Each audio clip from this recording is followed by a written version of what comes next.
ओम नमो भगवते वासुदेवाय। देखिए, कलयुग में जन्म लेने वाले मनुष्यों के दुख का जो कारण होगा वह गैर संस्कारी माता पिता से गैर संस्कारी संतान का कारण बनेगा।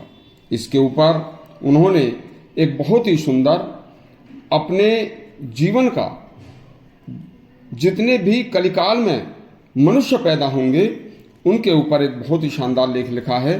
भगवान श्री कृष्ण के ये वाणी है। जो है यह वाणी भगवान श्री कृष्ण से व्यास जी ने सुनी थी और व्यास जी ने यह वाणी पांडवों के राज्यसभा में पांडवों को सुनाई थी। उन्होंने कहा था कि देखिए, सुखी जीवन के लिए हे पांडवों, यह जो मैं आज आपको उपदेश सुना रहा हूं यह भगवान श्री कृष्ण की वाणी है। भगवान श्री कृष्ण ने कहा है कि मनुष्य जन्म से न क्षत्रिय होता है, न ब्राह्मण होता है, न वैश्य होता है, न शूद्र होता है। उसके अपने कर्म जैसे होते हैं पृथ्वी पर जन्म लेने के बाद उसकी वैसी ही जाति मानी जाएगी। देखिए, अब आगे एक ऐसा युग आ रहा है कि उस युग में सुख शांति के लिए लोग दुखी रहेंगे और इस दुख का जो कारण होगा यह होगा विवाह संस्कार का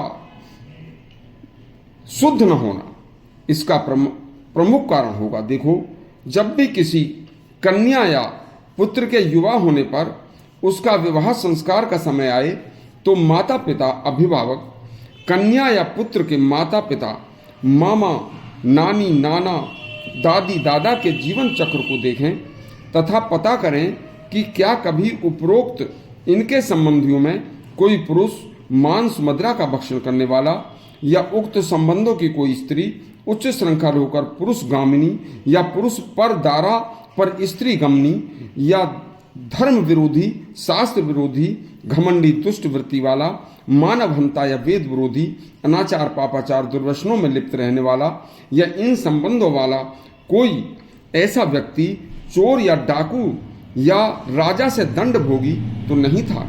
यदि ऐसा कोई संबंधी ऋषि महात्माओं से शापित या कमजोर दीनहीन को सताने वाला या बलपूर्वक किसी का धन हड़पने वाला, झूठी गवाही देने वाला, असत्य भाषण करने वाला, असत्य का सहारा लेकर जीवन शैली अपना जीवन जीने वाला, उक्त संबंधों वाला तथा कोई स्त्री व्यभिचार करने वाली तो नहीं थी।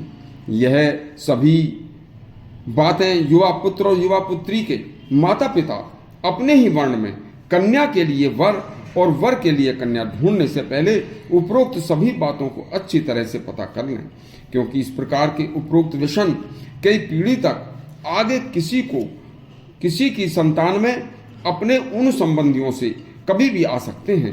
इन्हें कोई रोक नहीं सकता। यह प्रकृति प्रदत्त है।